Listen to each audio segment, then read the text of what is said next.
Welcome to the Valhalla Filmcast, a show where normal guys talk about the films that they love. And here are your hosts, Bryce Thompson, Brian Hammond, and Cody Ryrie. Now get ready, because the show starts in 3, 2, 1. Welcome to the Valhalla Filmcast. I am Bryce Thompson, and I'm here with Brian Hammond and Cody Ryrie. Hello. Hey. Today we are fulfilling our promise to those who have been listening for a while or those who have heard it. But we are doing our Ghostbusters show, the one that we promised a while ago when we heard that there was going to be a new Ghostbusters. So this is it. I have watched Ghostbusters. For the first time, right? You'd never seen it before this. For the first time. Yeah. I'd never seen it, ever. And I have to say, lots of things make sense now. Like pop culture references and stuff. Sure. Like I was watching it and I was like, hey, I get that now. Like just different random little things like that. I was like, that makes sense. Helps to be up on the popular things in the world. Well, you know, it's interesting you bring that up as like, because I felt the same way when I saw Casablanca for the first time. I was like, oh, this is what Bugs Bunny's been talking about for forever. But the interesting thing about Ghostbusters, when I was thinking about it and watching it this time, is it exists almost more as a cultural touchstone than it does a movie even. Like, is the movie good? Yeah, and we can talk about, you know, the goods and the bads of the movie, but for me, it has kind of transcended itself, and it's this, like I said, it's this thing that you can have this in-joke with everybody if you've all seen it. Now, do I think it's aged well? Yeah, some of it, but I was just kind of surprised this time, because I'm a Ghostbusters nut, right? I have, behind me right now as I'm recording this, I have a giant coffee table book on the making of the first two films. I have all the Pops figures, I've got a poster, I've got a sticker on my binder at work that's the Ghostbuster symbol. You know, I'm crazy about Ghostbuster stuff, but I just thought it was interesting that I'm more crazy about the idea of the Ghostbusters than I am about the movie, or either one of the movies. I like the gear and the car and the logo and the whatever else more than I like watching the movie. Does that make any sense? I don't know. Definitely. Like it does. So I think that's a childhood thing, you know?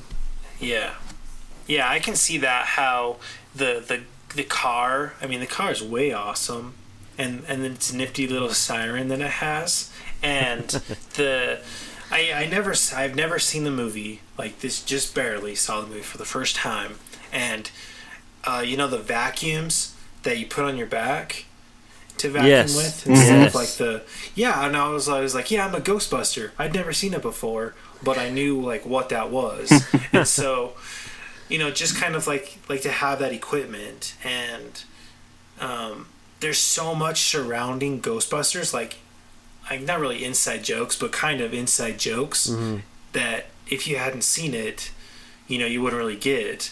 But once you see it, it like opens like a whole new, like, being able to talk about so much more stuff, because, you know, people joke about different things all the time, and you know, like don't cross streams and like stuff like that, you know, especially in the men's room. But yeah, exactly.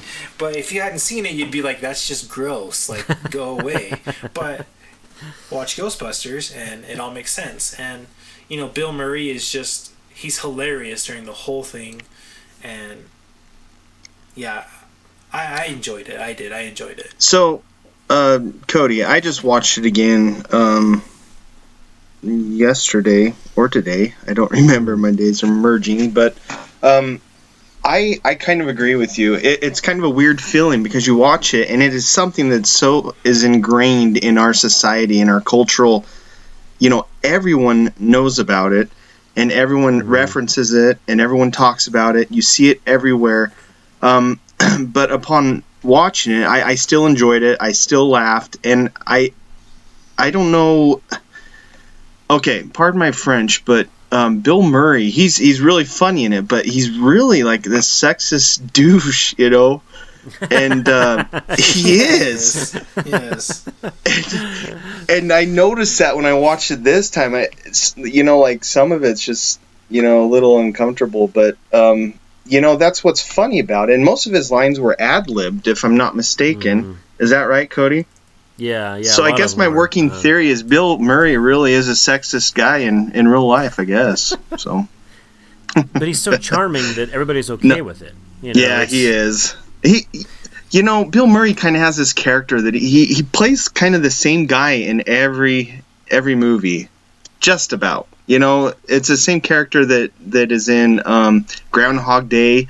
They could be interchangeable. Sure, their occupations are different, but he pulls from that same vein of witty, sarcastic humor that oftentimes is sexist or, belittling to someone. But it's still funny. And I just noticed that this time that I was laughing, but I found myself like, gosh, he's a jerk, Well, he's one of the few actors who can play a legitimate jerk and still be likable somehow. Yeah. I mean, the first half of Groundhog Day would be insufferable with most actors. You'd be like, oh my gosh, I can't stand this guy. But with Bill Murray, he can still, you understand that he's a jerk, he's being a jerk, and he's hilarious somehow. So it's a real talent that he has that he's able to pull that off. Something that was interesting when I watched it this time, I had gone back and watched some of his previous films. I'd watched Meatballs and Caddyshack. I saw him in that, and I want to say Stripes came out before this too, but it did. I'm not sure. See, it's interesting because you can see this evolution of Bill Murray, because he starts off being, especially in Caddyshack, really over the top. Like, it's this real caricature. He's not like this. He's very, very huge and over the top. And by the time he gets to Ghostbusters, he has whittled it down to almost nothing. He is so minimalistic in Ghostbusters. Compare him with the guy in Caddyshack, and he's come way down on the spectrum there. But I think Bill Murray in Ghostbusters works better than Bill Murray in Caddyshack. I'm not crapping on Caddyshack, but I think that he has honed his craft by that point. That he's really got it in check, and he's really going. And I also think you need to credit the other actors. You need to credit Harold Ramis and Dan Aykroyd and the Winston. The black guy. This is terrible. Why can't we think of his name? That sounds horrible. I know. Ernie Hudson. There you go. So they because they kind of make a space where Bill Murray can be funny. There is a lot of like taking the backstage so that he can be funny or playing off of him. There's not a lot of ego going on there except for Bill Murray. So I think that's why it works well. But the point that we're making here, I think, is that it's not a perfect movie. It's not a sacred cow. And so that's why I'm not upset that they're doing a reboot, because I don't feel like you're, rewriting the scriptures here. This is not an untouchable thing. I mean, they made a sequel to it, which we'll talk about, which a lot of people felt was lesser than the first one. So this is ground that's already been covered. And even the first one is not Citizen Kane. I mean, it is a cultural touchstone, but it's not a perfect film. And so I don't understand a lot of the anger behind the reboot, because I don't understand why you can't touch this. It doesn't seem untouchable to me. In fact, it seems like they're doing the same thing, taking a bunch of Saturday Night Live actors and putting them in a scary, supernatural, funny comedy, and hopefully lightning can strike twice. So, my 2 cents. I kind of agree with you. I think that it's silly that everyone's like, no, you can't touch Ghostbusters. It's Ghostbusters. Okay, yeah. But still, I don't know. I think that they're making it hilarious. I can't imagine that this movie won't be with Paul as Feig. funny or funnier. It's got to be good. I mean, you have like some of the funniest actresses I've ever known, and I mean, I can actually stand all of them. So that's I mean, nice. I'm excited to see this movie, and so I can't wait. And before, I hadn't even seen Ghostbusters, and I was like, okay, yeah, I want to see this movie. And so I went and watched the other ones just so I would be prepared, which I don't even think you even need to do that. And so, I don't know. I think that that's silly that people say that it can't be touched, because I don't think there's very many untouchable movies out there. What? And there's a few, exactly. But most of them you can do and probably do better with the technology, especially older ones. I mean, you can. One of the flaws in my mind, which I mean, you can't fault them because of the age it was in, but I really liked their animation and stuff like that. The little dog guys. They were pretty. They kind of added their own little hilariousness to it. Not meaning to. But I actually thought that the special effects were pretty decent and aged fairly well until the dog comes running onto the screen and you're like, oh, we're like Ray Harryhausen all of a sudden, It's pretty archaic, but I don't know. I enjoyed it the second viewing, and again I found myself gosh, I know you said that the other actors really play a part, and they do, don't get me wrong, but I found myself this time around gravitated toward Bill Murray's character, all of his mannerisms, and just the way he rolls his eyes, when someone says something, and he's just such he is really, truly a great actor. I'm mesmerized by him every time I see him on the screen. It's pretty cool. Well, and I think Well, okay, what were you going to say? Go ahead. I was just going to say, Cody, you noticed this time maybe some technical flaws or some maybe plot holes or storylines. Let's talk about that. What are some issues that you had with this time? Like I said, for those of us you who are listening to Ghostbusters, let me reiterate, I have toys all over my bedroom of Ghostbusters, so I'm not crapping on Ghostbusters. But that being said, let's crap on Ghostbusters. No, it's not so much even plot holes or anything. I wasn't really picking that apart. But it feels like the movie, it starts and stops a little. I don't feel like it had a rhythm. Like, it just... And this is the 900th time I've watched it, so that could be part of it, too. But, things... They bring up certain things that kind of go nowhere, and knowing all the research I've done in the film, I know that they got cut out of the film. Like, for example, there's the one part during the big... we're the Ghostbusters, and... all the radio talk show hosts are talking about us, and we're being on the magazine covers, and I love that scene. It's got a real momentum to it. And then at the end of the scene, there's this ghost of a woman who comes up, and I don't know, a slightly risque thing here. If you're listening with kids, Brian's wife, fast forward for a second. But this ghost unzips Dan Aykroyd's pants, and it's this weird, out of nowhere, doesn't fit with the rest of the montage thing going on, and that always stuck out to me. I thought that was always strange, foremost because my original copy of Ghostbusters was taped off television, and that scene was not in it because I guess it was edited out. And then for one birthday when I was 7, my mom got me the original thing, and we're watching it all as a family, and that comes on. I'm like, what? Whoa, this is a deleted scene or something that was never in it. Everybody watch! And then it was really awful.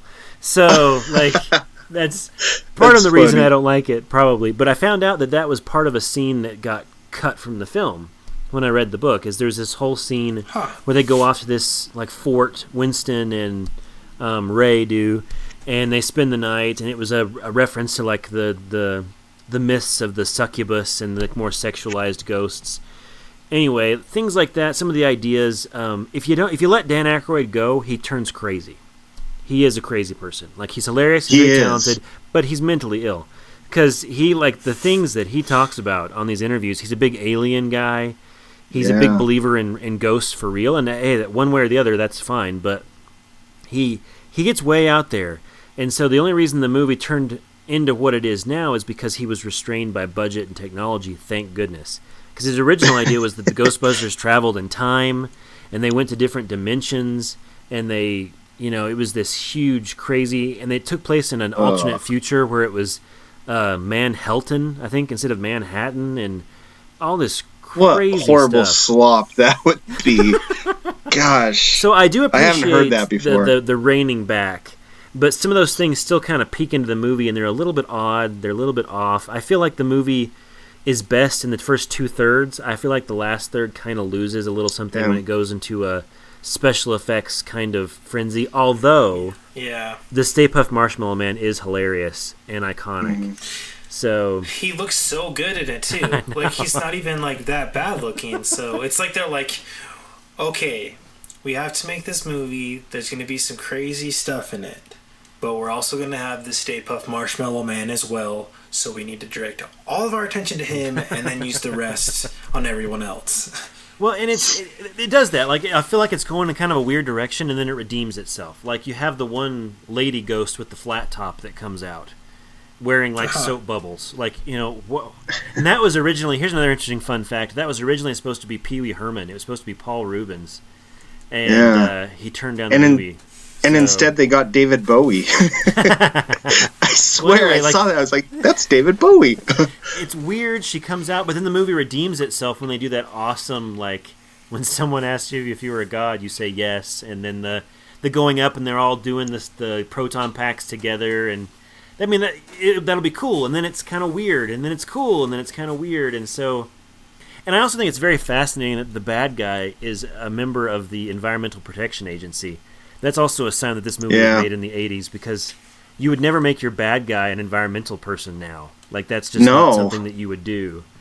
So, in fact, I read an article that talked about this being the most libertarian movie ever made, which, there's some good facts backing that up. They start a business on their own. They're trying to they're going to school. They start this business and fund it, and so. Anyways.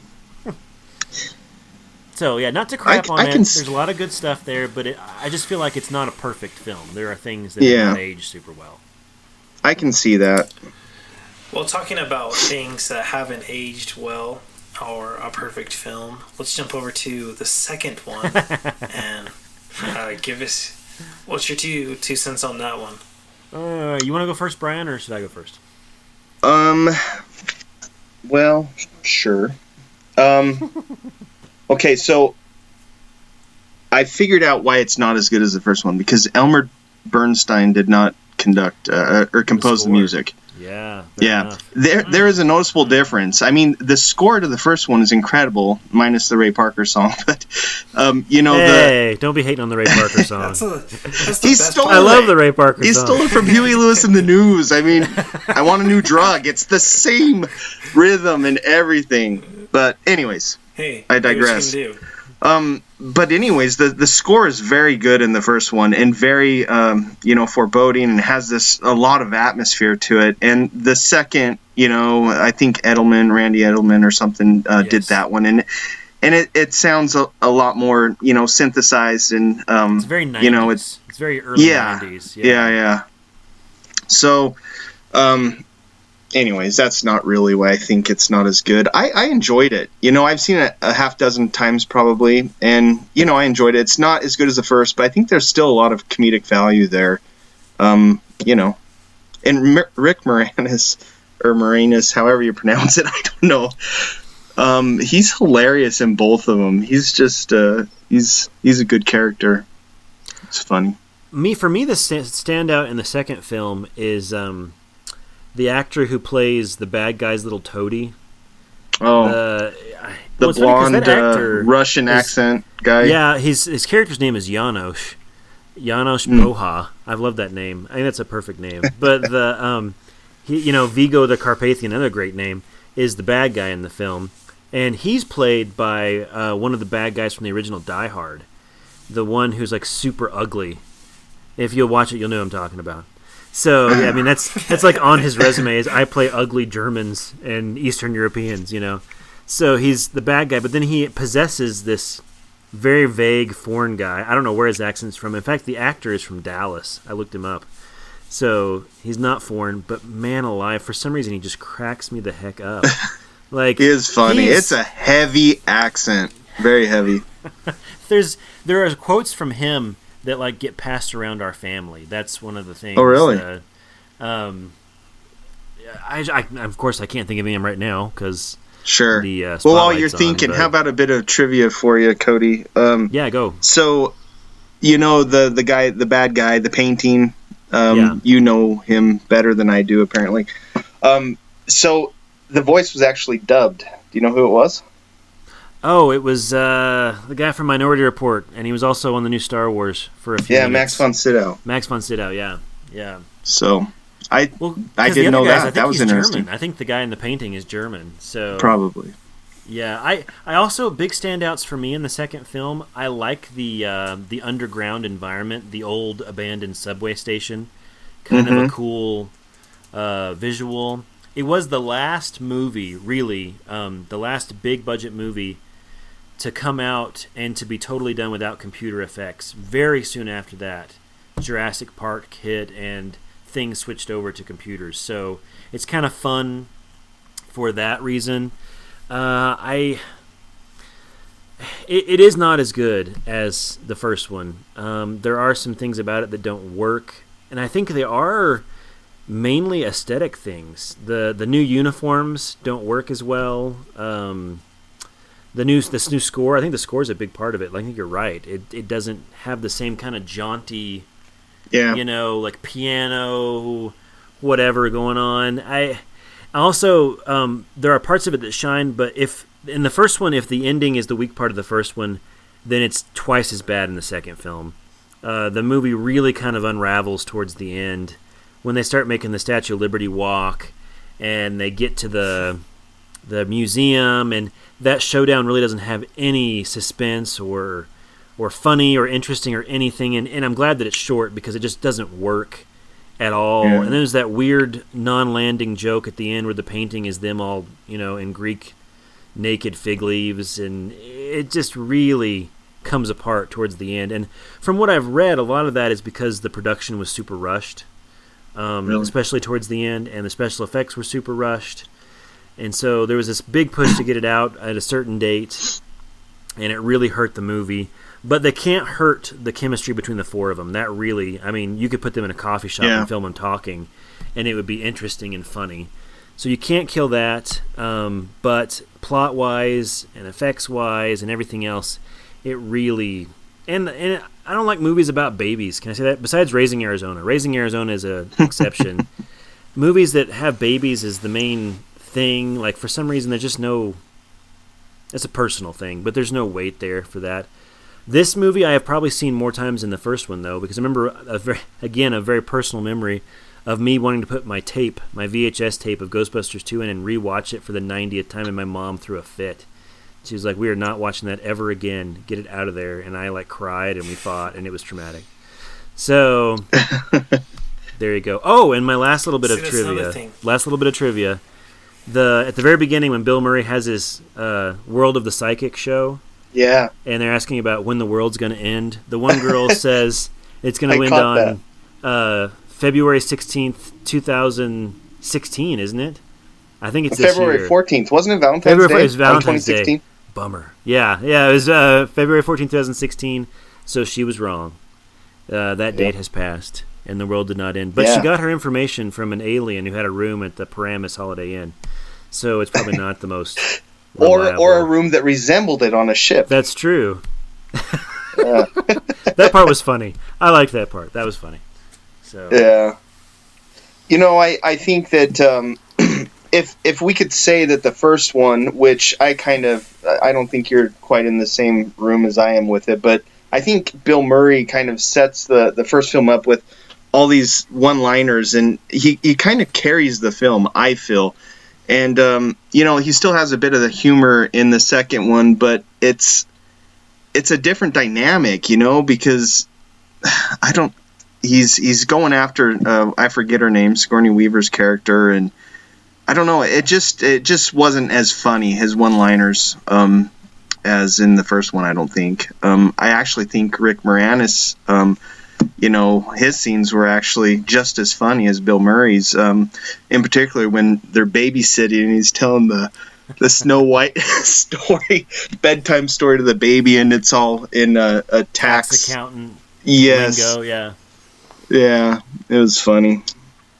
Okay, well, let's get down to brass tacks. Let's give our Valhalla star ratings for Ghostbusters and Ghostbusters 2.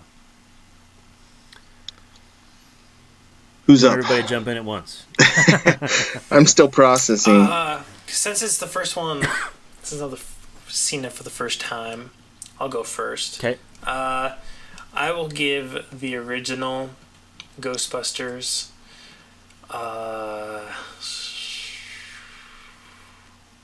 Let me think. I think I'll give it a 7. Okay. Because it's entertaining. Bill Murray's awesome. The actors are awesome. But it still kind of just makes me... It's not really one that I'm going to rewatch a billion times. I definitely think if I would have watched it when I was younger, it would be more great in my eyes, but not really. And then the second one, I'll give a 5. Okay. The first one, now granted, I do have a lot of nostalgia for this film. I don't have coffee table books like Cody, but I have watched it many, many times and very fond memories. Watched the real Ghostbuster animated cartoon, every time it came on. And so I do have very fond memories of this. I'm going to say the first one, where I just watched it so recently, it aged well for me. I'm going to say like an 8.7, 8.5 to 8.7, somewhere in there. On the second one, I'm going to go probably like a 6.8. You and your points. All right. Well, except just to finalize my point, and some of this will be in the blog that we'll be putting out for this week, but I am in love with the Ghostbusters more than I'm in love with the movie Ghostbusters or Ghostbusters 2. And so that's why I'm excited just to get more Ghostbusters. I just love everything about it. But if I'm judging the movie just as a movie, I'm kind of in line with you all. I'm putting it more in the 7 range, because there's great things about it, but its real legacy is that it introduced the Ghostbusters idea to the world. And, you can't make it a perfect film when it's not. So those are the things. For the second one, I still think it's a very entertaining movie. I really like it almost as much as the first one in some ways, except for the ending, which I feel falls apart. So I would give that one around the 6 range, so just below it. I do give the first one props for being a better movie, but I like them both a lot because I just love that idea of that group of paranormal investigators and the equipment and all the paraphernalia that goes with it. So 6 and 7, respectively, for 2 and 1. I think that's fair. It's kind of an interesting, how this all played out because, and I know we're wrapping up, but it's such an iconic movie. It's in, just as much today as it was 10 years ago, you still see people dressed as Ghostbusters. And I would argue that this is on the same level as integrated into our society as not as it's below, but Star Wars. It's definitely below, but it's almost at that same level. And so regardless of our scores, regardless of how, the things that we've talked bad about it, if you haven't seen it, go out and watch it because you've got to, if you're an American, you should see it. Yeah, I agree with that. So I think that you should at least watch it once. Yeah. If not, just because, like I said before, there's lots of jokes, like in TV shows and in movies now that reference the Ghostbusters. So it's definitely worth the watch at least once. I mean, you're probably not going to be, blown away by all the technical aspects of it, but it's worth a watch. I mean, Bill Murray's amazing and funny, and all the actors do a great job, so it's worth a watch. And I know that my little sister now loves Bill Murray like a ton, and like has like all his stuff because of Ghostbusters. So she's a huge Ghostbuster. I think this might actually be like her favorite movie. Mm. If not, I know that it's up there. So you could do much worse. It's a pretty good movie to pick. So yeah, definitely. Absolutely. I mean, it's a classic, iconic movie. So why not pick it? So yeah, definitely watch it. Definitely check it out. It won't disappoint. I guess it might, but get over it and watch a movie that you like. Get in the spirit of things. Yeah. There you go. Yeah. So, look for our review of the next upcoming Ghostbusters movie, and this has been the Valhalla Filmcast. We'll talk to you next time.